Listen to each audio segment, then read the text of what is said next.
What's going on, everybody? So for the first video of 24, I want to reflect back on 2023, deer season, what led into deer season, the year in general. And what were some of the mistakes that were made? What are some of the mistakes that we can fix going into the off season? Whether it be gear, choices made, life at home, anything and everything that we can think of to better ourselves going into the 2024 deer season.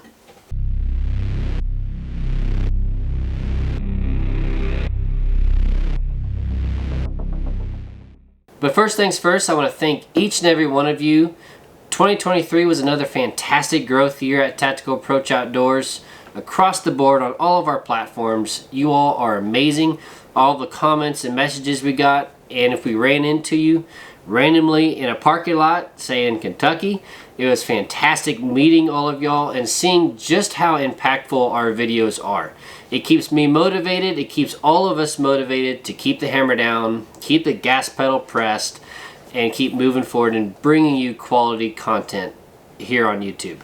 And moving into 2024, we did something a little bit new. I decided to invest in some equipment and bring leather patch hat production in-house. All of our leather patch hats are designed, produced, pressed, all of it here in-house by yours truly.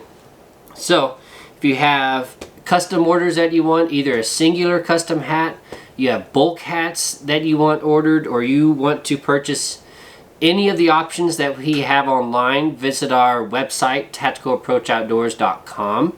You'll find all of this stuff, and don't hesitate to send me a message as well.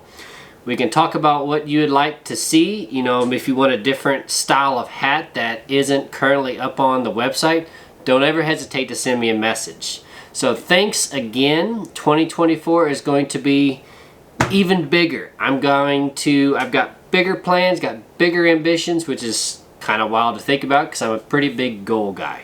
So buckle up. It's going to be a big year.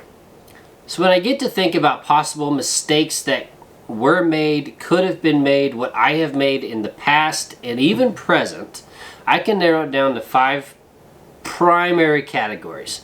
We've got gear, marksmanship, woodsmanship, lack of options and opportunity, as well as issues at home. 5 good possible categories that would keep us from being successful as a deer hunter. Let's hit gear first. So what kind of gear upgrades do you need? Was your gear noisy? Was it difficult and clunky to use? And was it really heavy? So for the most part, you get what you pay for. And I understand that most of us, including me, don't have a huge budget to dump into really expensive gear. For me personally, I really am trying to streamline my self-filming setup. It takes a little bit longer in the tree and there's a little bit extra weight. I would love to shave both of those off just a little bit just to make my process easier. Especially as a mobile hunter, we want to be as agile as possible. And that tends to be very difficult as a self-filmer. It is what it is. If you want quality content, you just have to carry the camera and the gear with you. It's just part of the deal. But in the past, I know I've dealt with heavy stands, loud, squeaky stands. I've had to upgrade my climbing sticks. This year I made a big upgrade to the Elevate Stanco Ascend sticks. I really enjoyed them, and I used them in conjunction with a 4-step aider. And for the most part, I used 3 steps, but there was a few opportunities that I could use 4 steps on that aider, and it was fantastic. Really cut down the weight for me to be able to get to the height I wanted to be at. So really think about going into this next year, what you can spend the next 8 to 9 months slowly accumulating going into the next year. The next topic being woodsmanship. And that one gets acquired as time goes on. That skill gets built as you get better, as you get more experience and spend years in the woods. You know, how quietly are you accessing your stands? Are you moving a lot in the tree? Are you getting busted quite a bit? How's your stand hanging habits? You know, are you picking the correct kind of trees? Are you picking trees that you stand out like a sore thumb. You know, and scent control is another one I'm going to throw into there as well. Are you just kind of willy-nilly going about your scent control, not paying attention to the wind, and not making sure your clothes are clean, and that you're taking proper steps along those lines? So that really can get detailed, and there's a lot of videos we can go on there. But just practice. Something I like to think about is I want to be a ghost. I want to be so undetectable. I don't even want the deer to know I exist until it's too late, which goes into not overhunting your stands, making sure your scent control and your access is correct, because that right there is probably the #1 way that you're going to blow your entire hunt. 1, before it begins, and 2, before your next hunt. Letting the entire deer herd know exactly where you are, that there's pressure in the area, and making them want to adjust their patterns accordingly. The biggest thing here, I would say, is slow down. Slow down and pay attention to detail. Really take into account how quietly you're moving through the leaves, how much movement you're making in that tree. Does that tree have a proper backdrop to where you're not skylighting yourself? Are you setting up inside maybe a little bit of the Y in the tree? Do you have some branches around you breaking up your outline? Or are you sitting in just a small, 10-inch to 12-inch diameter tree, just out there 12 feet in that tree? There's no way you're going to conceal yourself properly in that situation. So slow down and really pay attention to detail. Marksmanship is pretty self-explanatory. If you feel like your gear needs to be upgraded, then upgrade it. And marksmanship wise, just practice. You can never practice too much. This is, as hunters, this is where we owe it to the deer to do our best, our absolute perfect job. We are literally taking a life. We owe it to that animal to be as proficient as possible. So practice. Make sure you're comfortable with your equipment. Make sure it's tuned properly and everything is in line. Don't shortcut this process. Make your equipment as if it's just another piece of your body in addition to your arms. Another one I want to touch on is a mistake that I've made a lot throughout the years. It's giving yourself a lack of opportunity, lack of options, putting all of your eggs into one basket. Now, there's certain situations where you might actually do this on purpose, and if that is the case, then you just take the risk of not filling a tag, and that's just part of it. Is it wrong? Absolutely not. What did you learn from it? Now, did you learn enough to harvest that animal next year or even year after, or did you learn enough that, well, I don't really want to do that again? So I can kind of put myself into this category this year. I wasn't able to pursue the deer season that I hoped I was going to, and that's okay. We can get into that in the next topic. But I was also after a very special deer, very big animal. So I've kept this one under wraps, and I will continue keeping it under wraps just because, I still have to protect my own hunting, being public land. So knowing that, I did put all of my chips, pretty much all of my chips, into this one deer with the limited time that I had. And I was okay with it because I learned a lot from it. And am I upset that I didn't fill a tag this year? Absolutely not.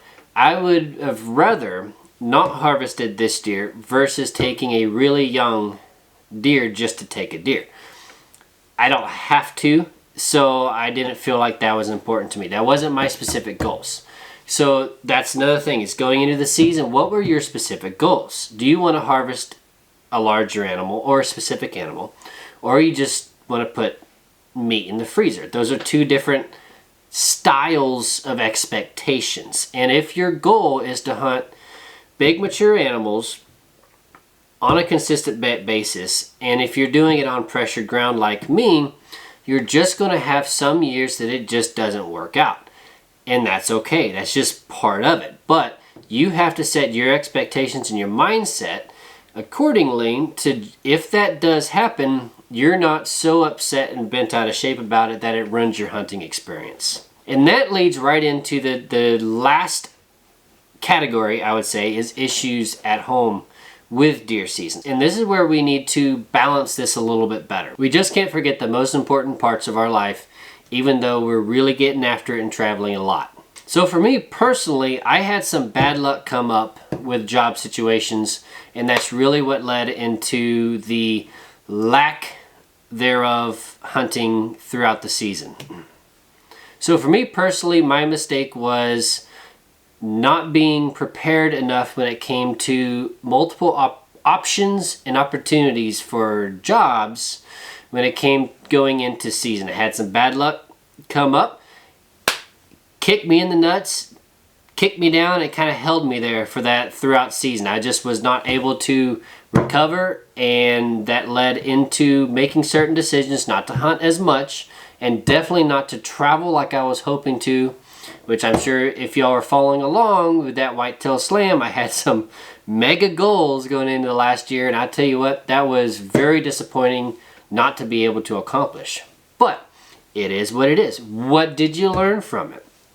Going into this 2024 deer season, I tell you what, I am already putting things in place to make sure I am set up in a manner so that doesn't happen again. Along with just organizing a few other things on the side to make sure I am well-rounded and I have a lot of options. There goes back to the options side thing. It's not just about making sure you have enough properties to hunt and enough mature deer that you're actually chasing, an actual number volume of deer that you're chasing, making sure that you also have options with your monetization and with your work, that you can allow yourself the ability to take more time to pursue these animals like we're doing. These big mature animals require so much time and sacrifice, not only by us but our friends and family as well, that we want to make sure that everything is in line and you don't need that stress going into your hunt, because you will not be on 100% on point. If you are not in the game, if you have some stress going on and something taking your mind out of the game, you're going to make silly mistakes that you typically would not make.